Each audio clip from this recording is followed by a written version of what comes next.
everyone, and welcome to China EVs and More, where my co-host Lei Xing and I will go over the week's most important and interesting news coming out of the China EV, AV, and mobility sectors. What Lei and I discuss today is based on our opinions and should not be taken as investment advice. If you enjoy this room, please help us get the word out to other enthusiasts. And of course, tune in again next week. My name is Tu Lei. I am the managing director at Sino Auto Insights, a global management consultancy that helps organizations bring innovative and tech-focused products and services to the transportation and mobility sectors.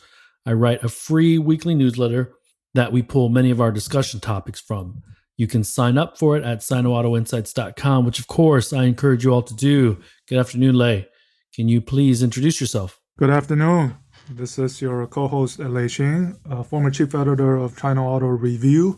And this is episode number 94. I'm going into this episode with mixed emotions. Part of it is due to, I'm sure you are as well, due to watching this World Cup, which is turning out to be I think the best World Cup ever. I started watching since 94 when I was in high school. So in the US. And wow, the Asian, especially the Japanese and the Koreans, right? So, and then really the on the COVID side, the turn of events, I think we have a completely new narrative this week than last week. It's a bit of whiplash. Yes, it's everything seems to be opening up. I know I'm getting ahead of myself, but that's what it feels like, doesn't it? At least domestically, and I think opening up is kind of a broad word. I think it is easing up. Easing up. That's the perfect word.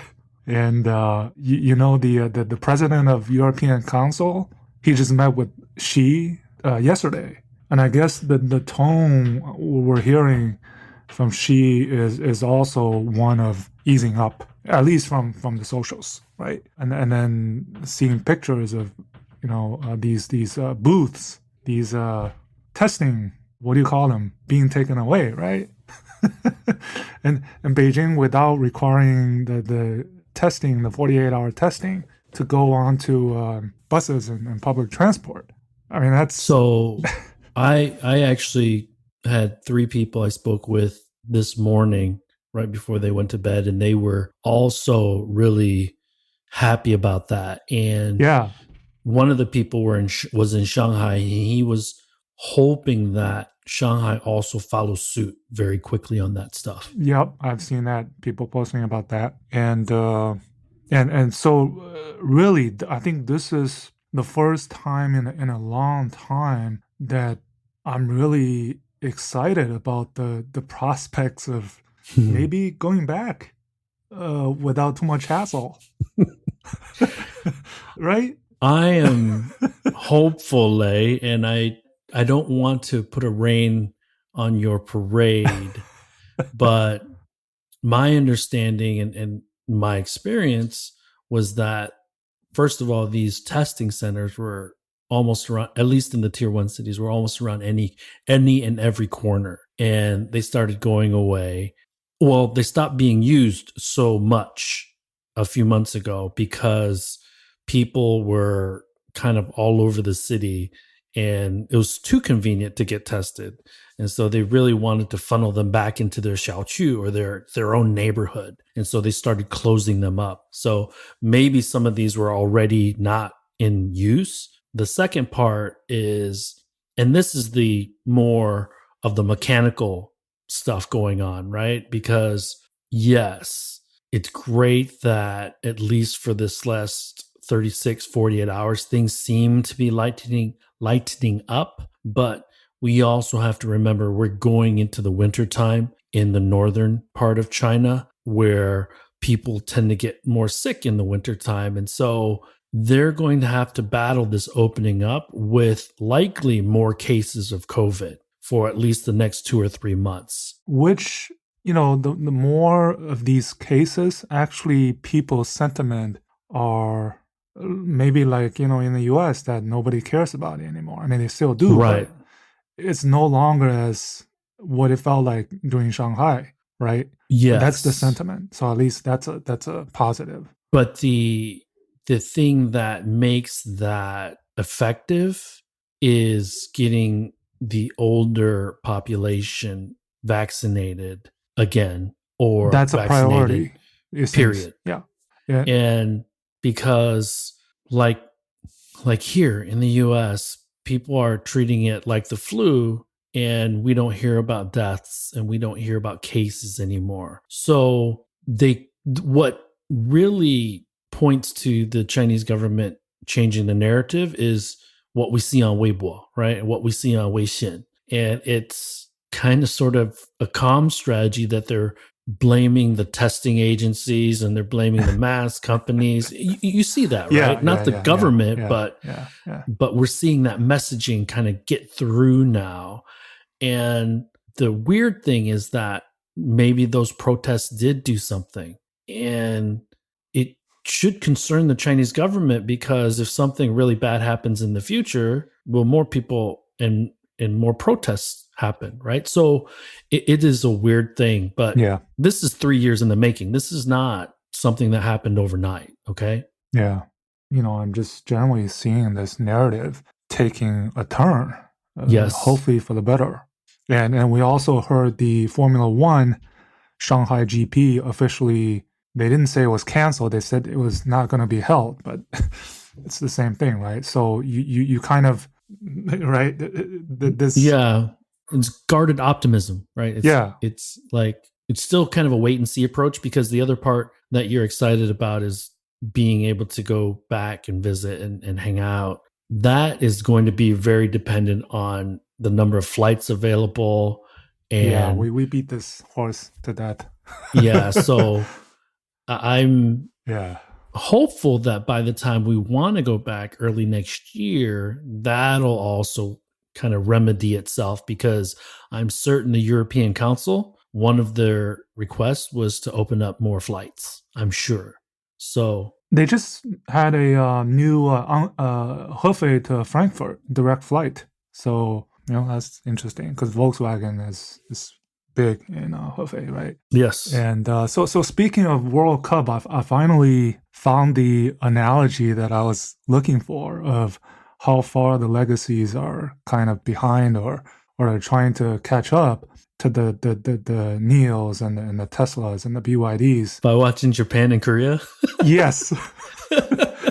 That's the analogy, is how the Chinese national men's, how much they're behind their neighbors. That's how much the legacies are behind. And you're talking about on the soccer pitch On or the the football soccer, pitch, yeah. right? Yeah, okay. You, you couldn't help but think about it. And as I was joking that at least there's China EV Inc. if there's not China Soccer Inc.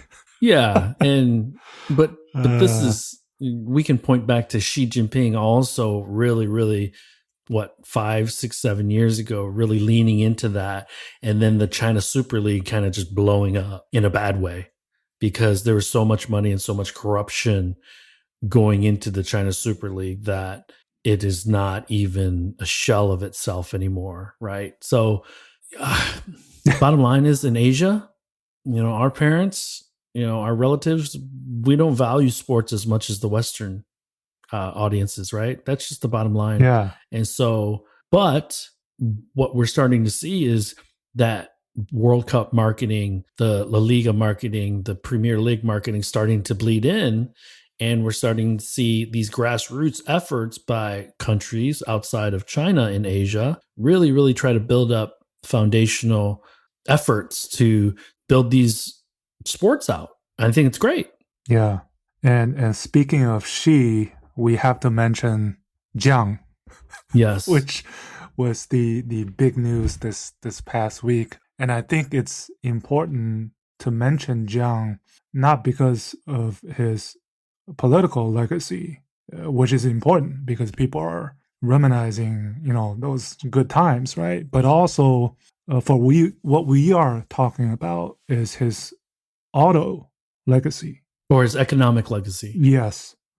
And so I remember, when he was succeeded by Hu in 2002, Now the Hu previous, Jintao, not right? not who as in Well, you don't know who. Hu Jintao.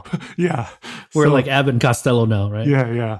So the year before 2002, as you know, is when China joined the WTO, Right. and obviously Jiang played. I'm sure he played a big role in that. But if we go further back, Deng is the one who had the opening up and reform, and then Jiang he worked at FAW for several years in the mid 50s to the late 50s. FAW was founded in 1950.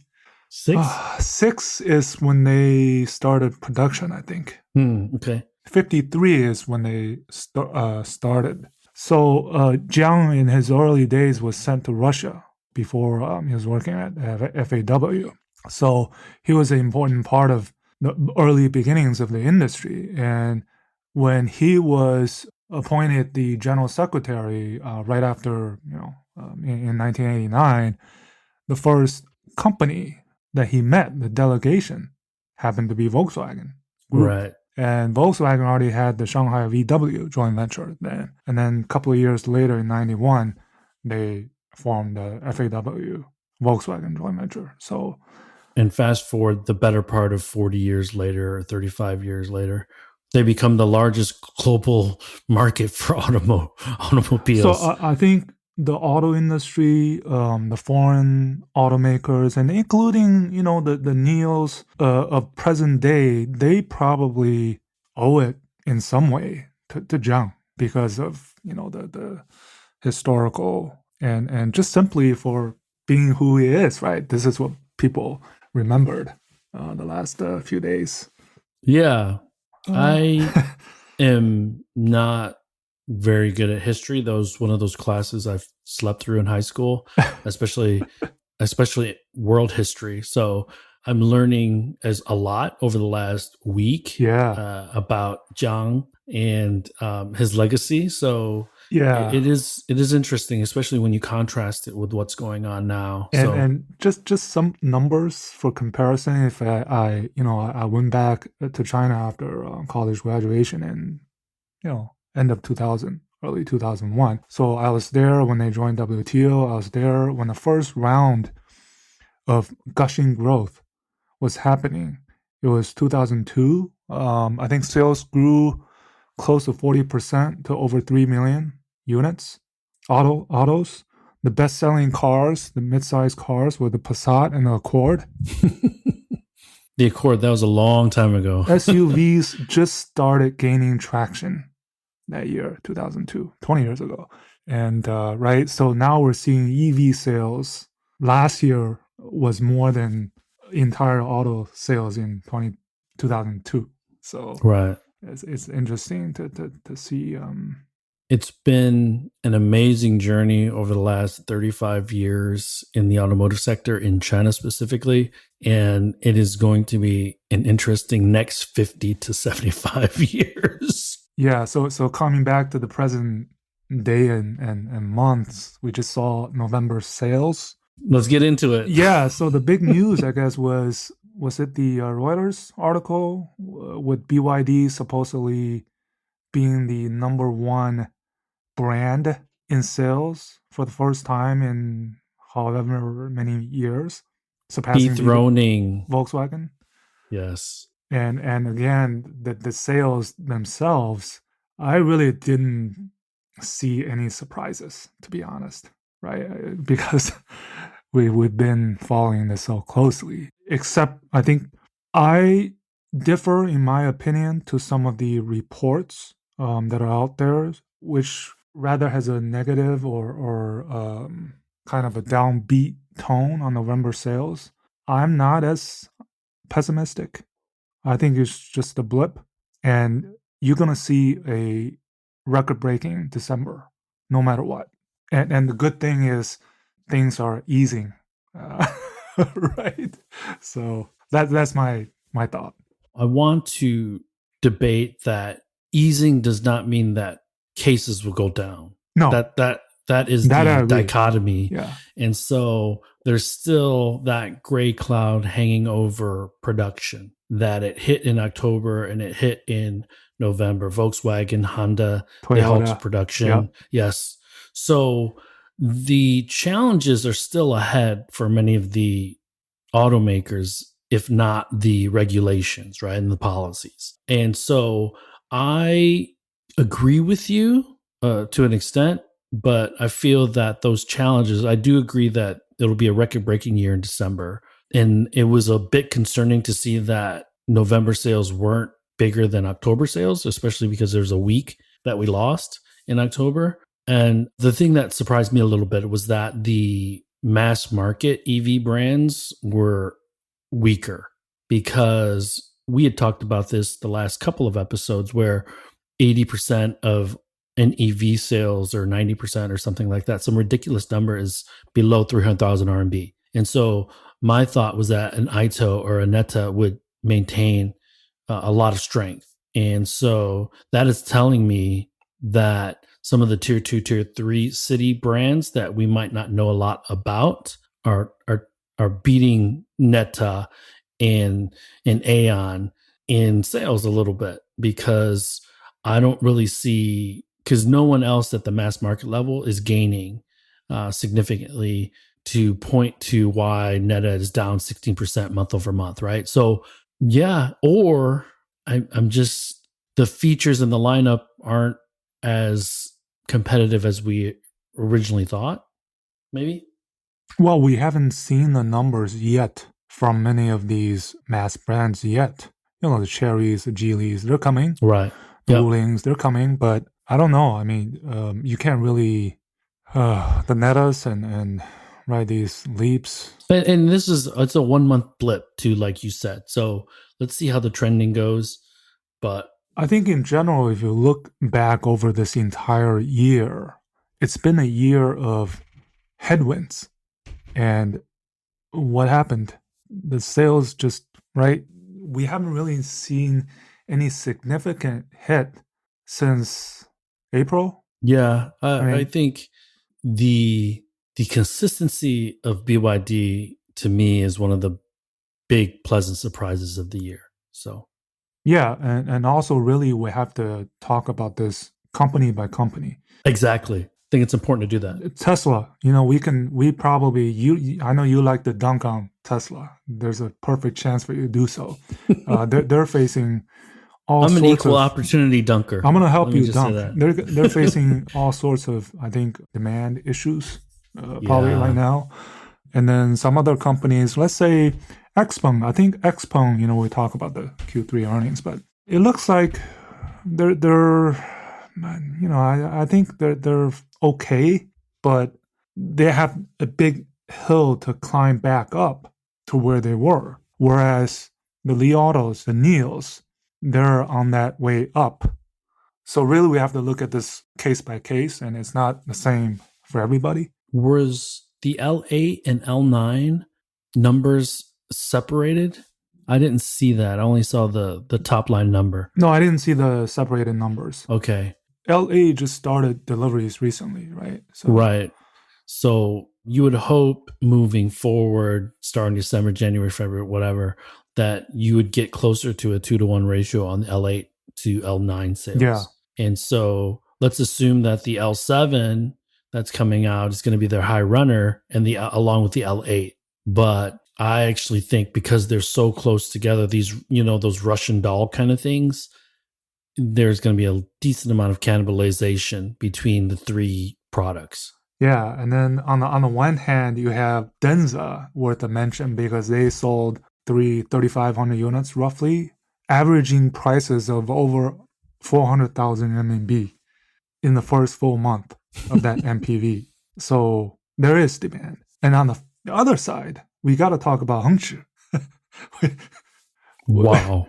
Right, which we had this huge rumor that this chairman, we shouldn't talk about it, but there was this rumor, right? Yeah. Yesterday, but it turned out he was just fine.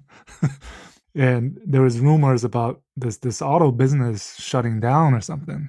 Well, they did shut down their factory. Yeah, for so sure. so that's one of the brands which I think we can agree on that's not so promising, to say the least. They should be on bankruptcy and failure alert. Oh, I'll come up with the right word in 2023. Right.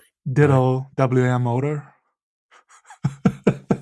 Yeah, when they're furloughing employees, when they're not paying staff, then you get into really, really, really deep, deep, difficult financial trouble that is going to be very, very hard to get out of, especially because I think both of those companies own their own factories. And so they're paying those fixed and overhead costs keep going if you don't even if you don't make a car. So, Yeah, and Zeekr is one of the more consistent ones, as it appears. So but they're capped. They're capped at like 12,000 units, basically 11,000 units a month. So, yeah, so I think really just everybody is just I think trying to get through the year on a high note. I think which will happen in December, especially considering this mystery or surrounding all these types of subsidies, whether they will be extended. There's a lot of rumor going around. so I had said in this week's newsletter, I didn't think they were going to be extended, but I didn't realize that November. I thought November was going to show up a little bit better on overall sales. It So, wasn't bad, but yeah, it it wasn't wasn't, okay. yeah, they didn't fall significantly for sure, but I think 2 or 3 months ago, if you would have asked me, I thought November would have crushed October sales. So when that didn't happen, that put up some alarm bells in my head about those subsidies continuing on. And I think I've read that they're looking at keeping them going but reducing them substantially. So, I think the issue is, NEVs are going to be probably a quarter of the market, right? And then again, the 75% are in some way still dependent on that 5% purchase tax savings that's in yeah. place. And that's the one that seems to have the biggest chatter on being extended into next year. So remember, And I think the other thing that's really important to remember, Lei, is that we talk and the headlines go for Tesla, BYD, and NIO, but I don't believe the Chinese government is really looking at those companies' sales figures. I think they're really looking at these SOE sales figures and the EV brands that they have launched, because they're the ones that are really employing the bulk of the Chinese people. And so if they see that there's weakness across the board, not just in the premium segment, but in this mass market, then they'll really consider extending those subsidies. Yeah. If you look at so far 14 brands or companies have reported sales, and my math says close to 350,000 already for November.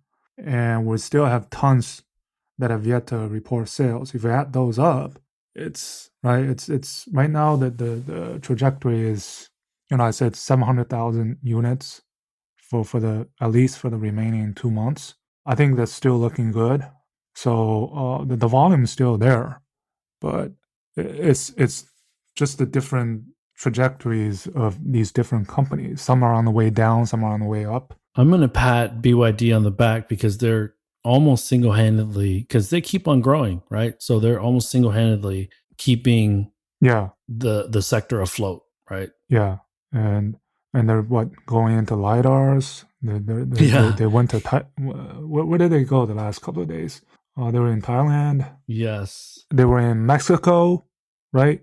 They exported. I wrote this down because I thought this was pretty interesting. 12,000 exported Yep. in November. Oh, that's not equaling to sales, but And they're just getting started on that. So, yeah, and I think, yeah, the Hunter thing is really, really crazy. That this is this is about a $27,000 electric vehicle, so it's not super expensive. And for them not to be able to sell enough units to keep the factory moving and going should be super concerning. And they have two more products that they'll start producing in 2023, middle of 23 and late 23, larger sized SUVs. But if you're not building the 5, will you make it to start a production on the 6 and the 7?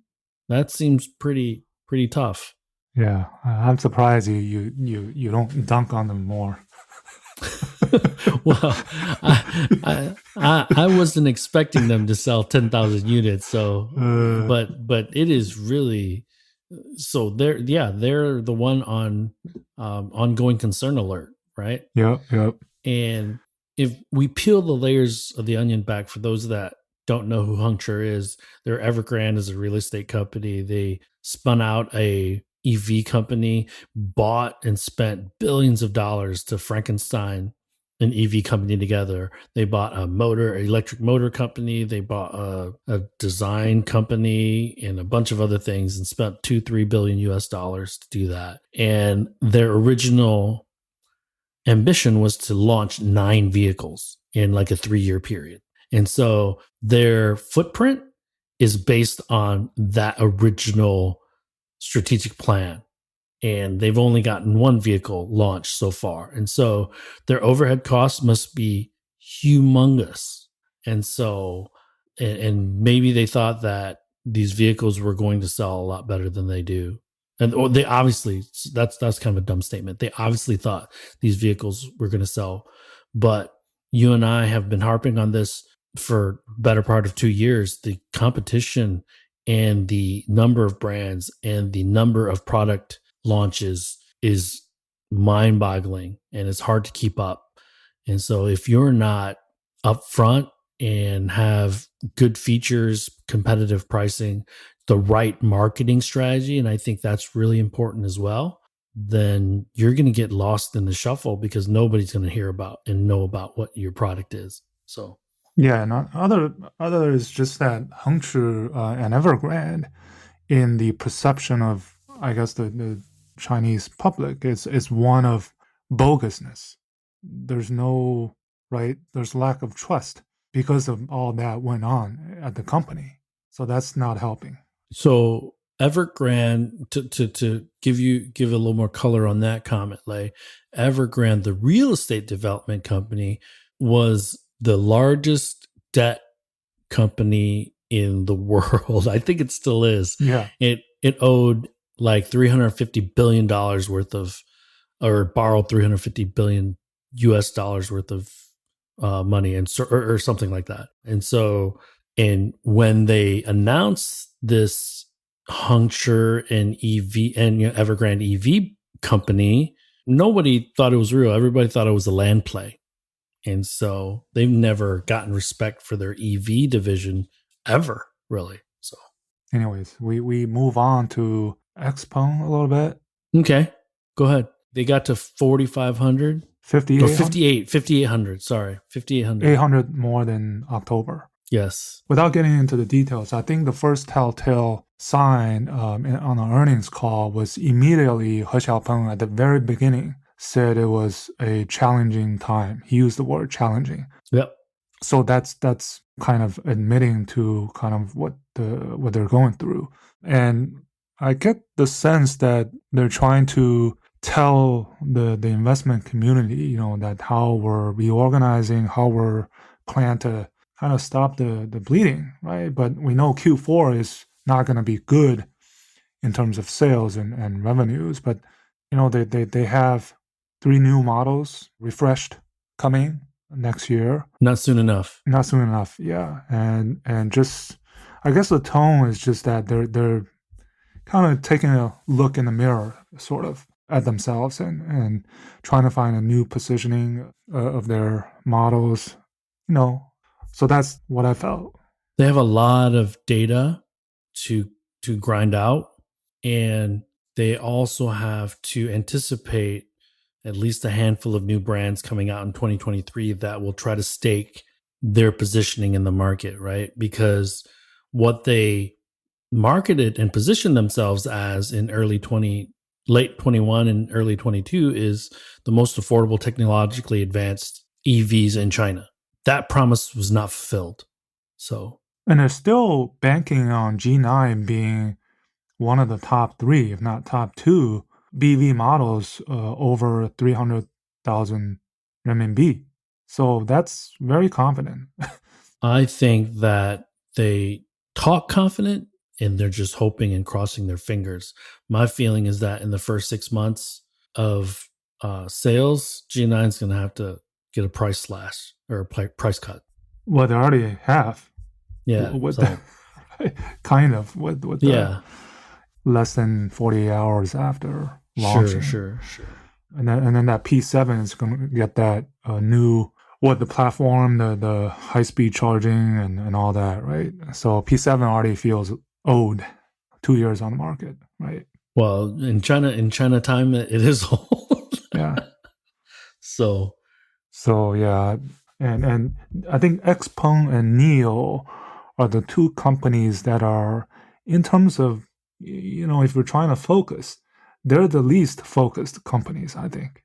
What, eVTOLs, smartphones, new brands, robots, uh, and so lots now, going on. and I think what's important is that Neo started with 3 products in 2022. Started.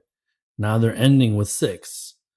They're at 14,000 units in November. And again, it's hard to really be objective, give an objective viewpoint because COVID's happening, production stoppages are happening, and it's affecting almost everyone in some way, shape, or form. But with 6 vehicles now in the market, you're hoping that they get to 20, 25,000 units by April, May timeframe if the market kind of levels out and settles, with regards to the COVID stuff and the supply chain stuff. So, Yeah, we're looking for that boom moment, if it means getting to that 20K club. So and these guys will learn their lesson about making products and features on these products so close together because although the vehicle is new, what's the difference between an ES7 and an ES8 or an ES6? Are they different enough where somebody 10 years younger or 15 years younger than me is definitely going for an ES6 versus an ES7? It is really, really an art, part science, but a lot of art to position vehicles. And when they're so close together, it's just, I don't know if you can get any light between the two. And that's just an example, because XPeng had kind of the same challenges, right? yeah, and the other thing is about again the mentioning of the X NGP that's due next year. I think we talk about this a lot. That city NGP just being in a pilot mode in Guangzhou, right? This was announced in April 2021. The function, so that's taking much longer to materialize, to commercialize. That's a perfect segue, Lei, because I looked at my LinkedIn feed and I saw one of the VPs at Cruise say that they now have over 100 Cruise automation non or driverless robotaxis operating in San Francisco. So we can segue that to the Baidu stuff. We were in 2 of them, right? Yes. So 2%. 2 out of 100 ain't bad, huh? Yeah, man. Pretty good. Yeah. So yeah. So Baidu, where do we start? I think they claim the biggest thing out of that Apollo Day was they want to establish the world's biggest fully driverless ride-hailing service next year. So I have no doubt that they can do it. And you probably have more credibility than me because you've been there and done that. So the other thing that is adding to the probability of that happening is the Shanghai government recently, I'm saying yes, this week, approved driverless robotaxis in areas of Pudong. So we're going to see at least a handful of pilots in Pudong in 2023, more than likely from Baidu. I would think maybe Deep Route. I don't know. I haven't heard that much about AutoX lately, but I would think Pony. There's going to be a lot of robotaxis riding around Pudong likely not very far from PVG, Pudong Airport. So if and when you and I can get back to China, Lei, Well, I guess we have an it's appointment with a few more robotaxis, huh? it's opening up. Let's do it. And so a little bit of self promotion. I was interviewed by CNN and Oh, will be nice. on, yeah, I'll be on CNN Marketplace Middle East because Middle East.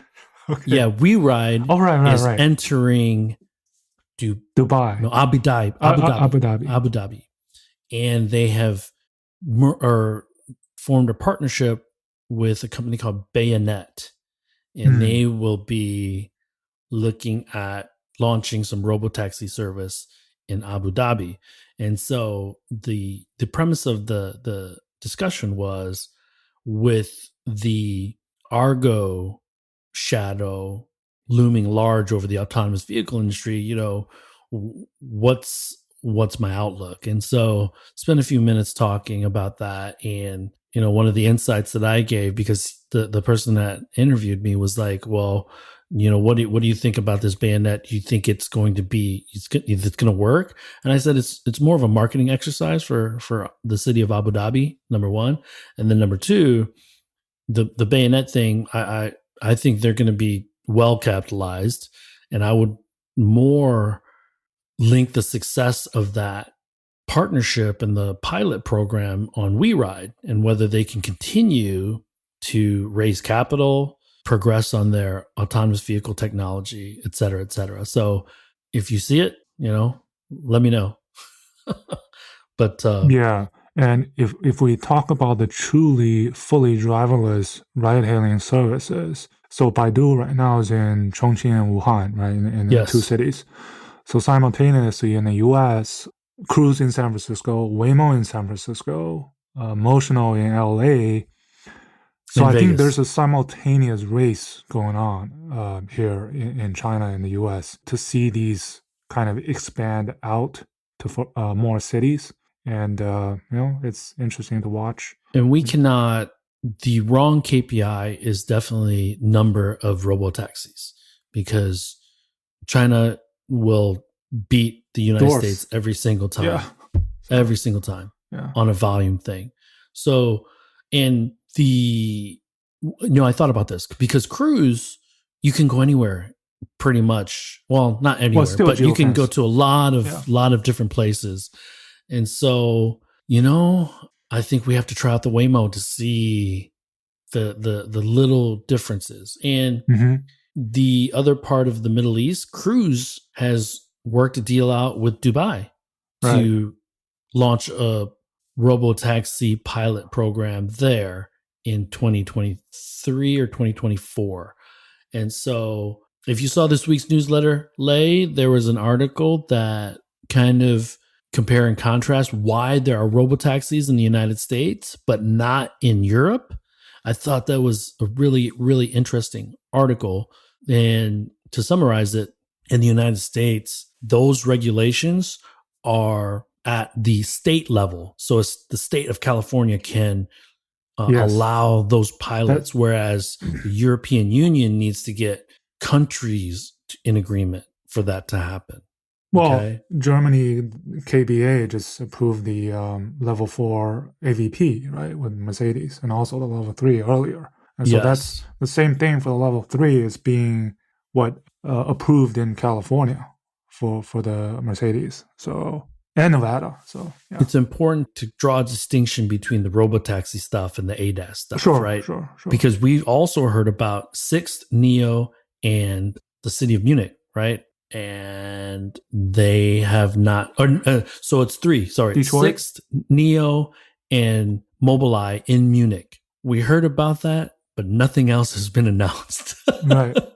So I think that's going through a lot of regulatory hurdles.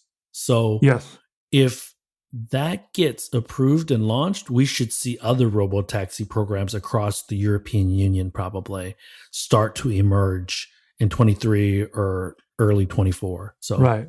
And then 24 is when that Zeekr and Vision is supposed to be put into operation on Waymo, Yes. right? Yes.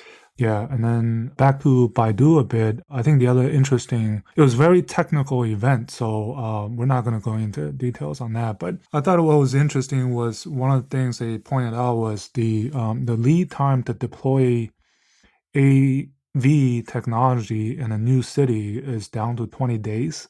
That is something they mentioned, and then the AI model using Baidu's Wenxing big model to help them kind of scale. It's a big Yeah, data yeah. initiative. And then the high def autonomous driving map was kind of interesting. And then I think Baidu is unique in that it was talking about this balancing or complementing their L4 with the L2 plus. That was the last thing, kind of the last thing they talked about, other than the AI chip. So remember the AMP 3.0 will be first featured on the Jidu Robo One. That's their next level ADAS tech. Just so everybody understands, what you're referring to is that Baidu has the Apollo division and they're working on robotaxis. But in order to commercialize and generate revenue earlier, they're also working with OEMs, as other AV Yes. companies are, to Yes. deploy ADAS solutions. Yeah. And so it is a two-pronged attack, one more long-term for L4 robotaxis and one that has more immediate benefit. And so QCraft is doing it. There's a lot of different companies doing it. And so this is not unique to Baidu, but I will mention also, and please correct me if I'm wrong, there are only 7 companies in China that have the license to HD map the country. And so if you're an autonomous vehicle company, you need govt or any one of these other companies like a Baidu to utilize their HD mapping system. And so this is where Baidu really has the advantage because it's a native system that they've built themselves, whereas everyone else is buying it, quote unquote, buying it from a partner. Okay. And so Baidu seems to have endless amounts of capital as well, because you don't hear that much about how much they're going to need to invest. You don't hear that much about them trying to attract external investors. But I think that that's where Baidu's clear advantages, the clear advantages, multiple. And, they've been developing and designing that AI chip for quite some time too. So the most seamless solution, I think, would be Baidu L4 robotaxi solution in China specifically, long term. Yeah. So yeah, Baidu is definitely different than Waymo in that respect. But I guess the closest thing similar or a company that's similar to what Baidu is doing is probably Cruise, because Cruise is in some way helping GM with the Ultra Cruise that are coming out next year, I guess. Right. But I guess the only thing about that is there's a clear division between Cruise and GM, Yeah. right? Yeah. That's the China EV/AV space. I think we covered everything. Yeah. And I want to, I think a few housekeeping things. Congratulations to QCraft. They've raised a few $100 million RMB for Series B1. Led by guess who? Tell a them, company that's a leader in the chip space in China. Yes. They didn't specify. I know. I have no idea the company what that means. Who's named H. Yeah. Well, we got last time we got the H wrong, remember? So. Yeah. The company who is also invested by Volkswagen. And if you guys are wondering, you can Google QCraft, but they are a team that came from Waymo. I think there's 3 guys that came 3 or 4 from guys, Waymo, yeah. that came from Waymo. And so they are that second wave of AV startups, the other notably being Deep Route, because QCraft was established in 2019. So not like a Pony, not like a Momenta or a WeRide. They've only been in town for about 3.5 years. Yeah. but formidable nonetheless. They established their China HQ in just 3 years ago. They started in March 2019, so it's not that long ago. And we have an appointment with them as well to check out their robobus in Beijing. So, we're going to be super busy when we're in China next time. Yeah. I guess the other big news was, speaking of Volkswagen, what they did in Canada with Carriot. I think you used the word Frankenstein again for that acquisition of this company. I forgot the name, but they're on the move. I mean, especially, again, we go back to the IRA, right? What they're doing in Canada. Love it. Yeah. I love that they're getting much more aggressive, because I guess with Dees, the challenge was that you heard a lot, but you didn't see a lot.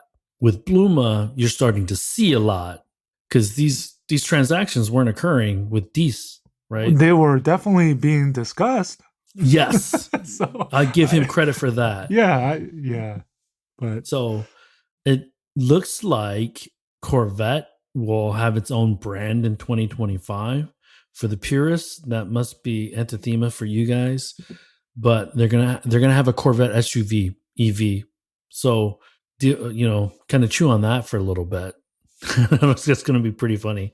And one interesting thing, the other interesting thing that I thought was kind of an eye opener. I guess you don't think about it from a number standpoint, but the Shanghai government has forecasted that 70% of the vehicles that they produce will be L2, L3 capable by 2025. So virtually all vehicles produced in China before 2026 are going to have at least L2, L3 capabilities, which is pretty impressive. So that's not going to happen in the United States and Europe, by the way. That was coming from the Shanghai government. So that's pretty much all I had. And apologies, we talked till 3:56. I have to apologize because we were supposed to do this yesterday and I had a meeting that got moved on me. So my apologies and thank you for those that were able to join us today. But let's open the room up unless you have anything else, Lei. No, I think there's just too much happening. And the good thing is we're again, going back to the earlier in the show, that we're seeing this easing, not opening, but easing for good or for bad, which really I think everybody likes to see. The best part is that the stores are opening back up. And so, because you and I love some of the parts that we love was going to those small stores, eating a jianbing for 10 kuai or whatever. Yes. Right? Yes. And those operators are not able to work, but now they're opening back up. Unfortunately, most of them have gone out of business already because it's been going on for so long. And I just remember 2 o'clock in the morning going out and seeing the jianbing guide, extra spicy, please. And oh man, anyways, I digress. Yeah, but they're good times. They're good times. So if no one has any questions or comments, maybe we close it out here. Yeah, sure. I mean, we talked for almost an hour. Yeah. So thanks again for joining us. Good morning. Hey, and 10 a.m. So my friend who is... Last but not the least. Yeah, my friend is a diplomat who I met in Beijing, is a diplomat for the Netherlands. He got transferred to DC. He said he's going to go to a beer garden in DC with his orange jersey on and a bunch of Yanks to cheer on the Netherlands. And so this is the stuff that I love, right? Yes, and also I have my daughter has one of her classmates from Morocco.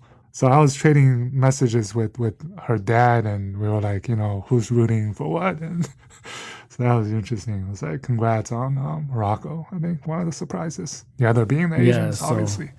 But yes. So cool, man. Hey, good morning, good afternoon, good evening, and we will talk with everyone next week. Likewise. And thank you for joining. We'll talk to you next week. That brings us to the end of this week's show. Lei and I thank you for tuning in. My name is Tu Lei, and you can find me on Twitter at Sino Auto Insight. That's SinoAuto INSIGHT. You can find Lei on Twitter at LeiXing77. That's LEIXING77. If you wouldn't mind rating and or reviewing us on Apple Podcasts, Spotify, or wherever you grab your podcast from, we'd appreciate that as well. Even better, if you enjoy this show, please tell your friends about it. Please join us again next week as we track down all the latest news on China, EVs, and more.